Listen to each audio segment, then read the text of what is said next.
Hi there, thank you so much for clicking the thumbnail and being interested in my work. In this video I share with you my techniques and tips on how I achieve skin tones. So be sure to watch it right through to the end, because here and there I'll be slowing things down so we can take a closer look. So let's dive in and take a look.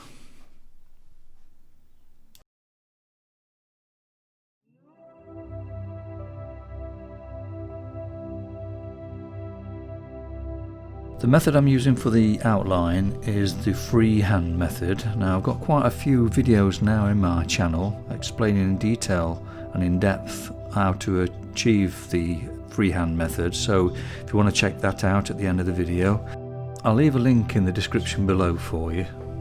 Basically what I do is place a point in the middle of my board and a center point in the middle of my image, and then work out from that.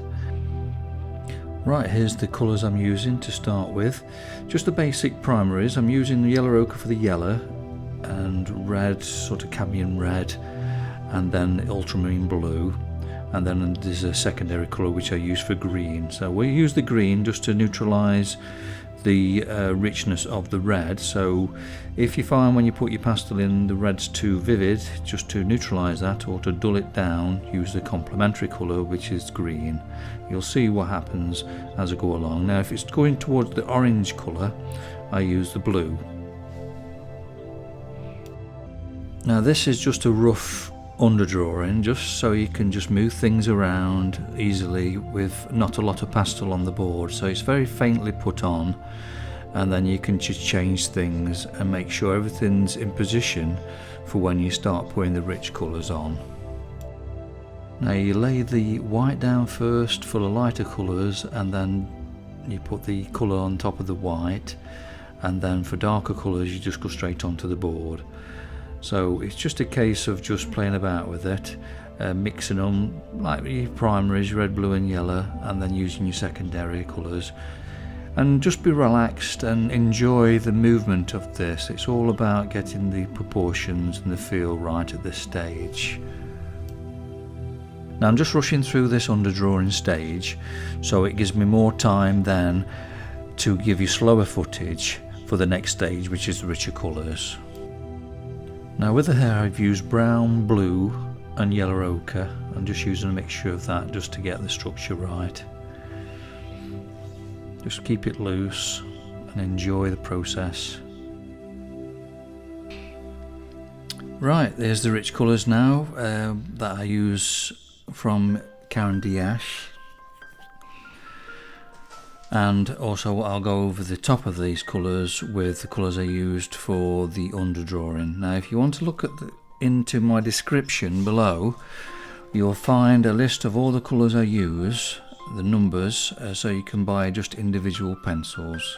So be sure to look at that at the end of the video. Now for the shadow areas I use greens and reds. Now the complementary colour of red is green, which causes it to create a subtle shadow when you mix it with the red. So that's what I'm doing here. So sometimes this can be quite awkward to do when you do just underneath the cheeks there. It can look a bit too dark, so this is a really good way to keep it looking natural. If you're getting value from this video, why not subscribe? It's absolutely free, then you're sure not to miss any future videos.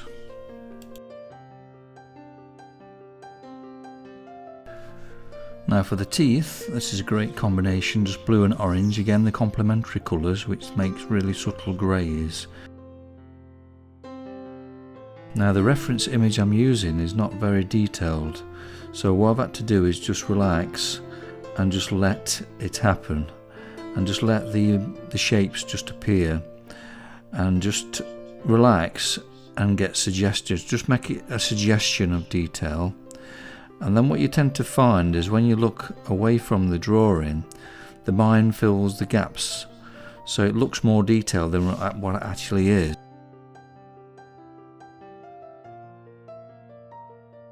The Karen Diash pencils are really great for highlights, so I tend to use the white of that. it really clings to the pastel board and it don't move then when you actually glaze over the top.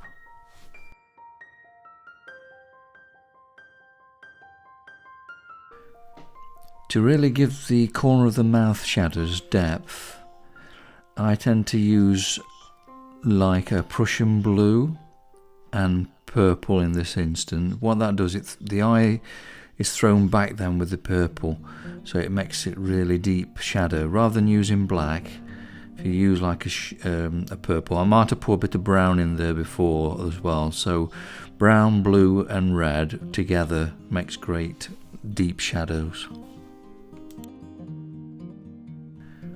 You just got to be patient with this final coat in the rich colours. You just got to sort of work around certain areas, just get a feel for it, then move on and get the overall look. I tend not to work on one part at a time. I tend to sort of move around a lot just to get a feel for it, and then towards the end I will sort of put them finishing touches and get the values right. So it's just a case of getting some colour down, getting a feel, and just making sure you get that balance, because you can actually put loads of detail in one area and then later on you find it's not dark enough, so you've wasted all that time putting the detail in. So I tend to sort of get everything roughed in, try and get a balance of colour, and then go in then on top of that with the detail and subtleties. The rich colours I'm using from Caran d'Ache is just like the yellow ochre with white mixed in different tonal values, and also there's one where it's Caran d'Ache yellow ochre with a bit of red in it already done, so it just saves time mixing. So I tend to sort of put those in now, and then over the top of that I'll go over them with the colours I used for the basic underdrawing to get the subtleties. So using the sort of primaries over the top and secondaries over the top of these rich colours, so it gets that real subtlety, a blend then. If you're enjoying this video, why not give it a like and share it with your friends? I'd really appreciate that, because that would help to make the channel grow.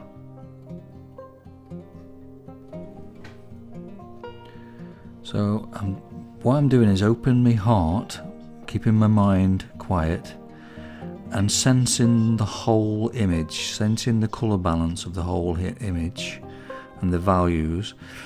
To get the values, just squint the eyes, and to get the colour, just open the eyes, so you're sort of flipping from one to the other. But at this point I'm not put any subtle details in at the moment. It's just it's attending to just to get those colours in, just get a balance of it, and then I'll go over all these then and put those final values and edges and really get that subtlety and feel. That's towards the end, but every drawing's different. You know, you might see one of my other drawings and I'll do it slightly different to this. I tend to just keep open and just let each drawing happen as it needs to. Now, what I use for blending, mainly it's my fingers, but in this instance I'm using a cotton bud. Great for sort of areas that you need a little bit more of an accuracy to where you need to blend. I tend to use my fingers more than anything, but there's a tool I tend to use for very fine areas, and that is a colour shaper, which is like a paintbrush, but it's got a silicone tip, and they're really great to have in your kit. But the main way I blend is using pencil over pencil, so I'm using the pencils to blend each other. So, and the great pencils for that is the Carbothellos or the Conti e Paris, because they're softer and they blend and move around easier. So yeah, it's a case of playing about with these different pencils you have and see which works best.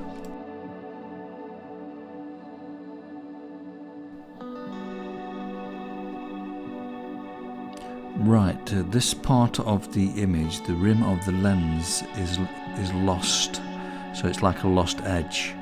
So it's a case of just trying to get that sort of feel that there's a lens there, slightly different lightness or darkness in certain areas. It's a case of playing about. But what I tended to do was just keep standing back from it and just to let the eye fill in the gaps, like I mentioned before, because if there's not much detail in a picture, don't stress out about it, just be subtle and more loose with it. And like I said, when you step back, the eye sort of fills the gap. So what I tend to do is a lot of stepping back, keep looking at it, even looking through the reflection of a mirror as well, and to see if there's the eye is actually filling it in, and that you feel that there's a lens there, but you actually can't see it. I've mentioned this a lot in my videos. I tend not to do a lot of detail in my work anyway. It's more suggestive and it's more free-flowing. I tend to just let go of the mind, open the heart, and send that open heart love to the image you're working from, and then you find that there's more energy comes back. So you just allow that to flow through you, out of the hands, onto your board. So it's a case of just letting go, keeping relaxed, and just let it happen. Just keep out of the way and just let these marks and these colours just develop on their own. It's amazing when it starts to work like that, and it's a great feeling. It feels so relaxed and peaceful. So your mind's not trying to take control then. It's just relaxed and it just works for you rather than against you.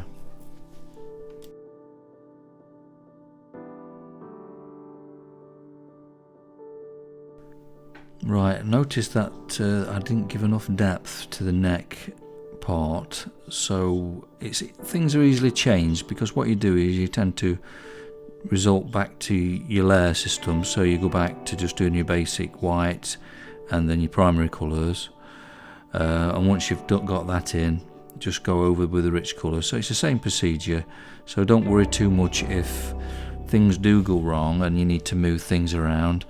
It's easily changed.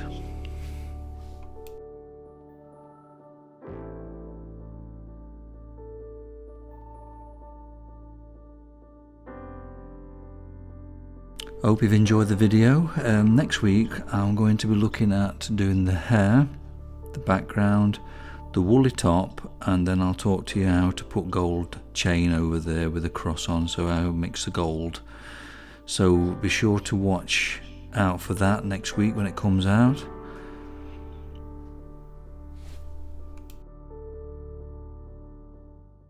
Thank you for watching the video right through to the end. If you found value in it and you liked the video, please give it a thumbs up. Appreciate it, would help the channel.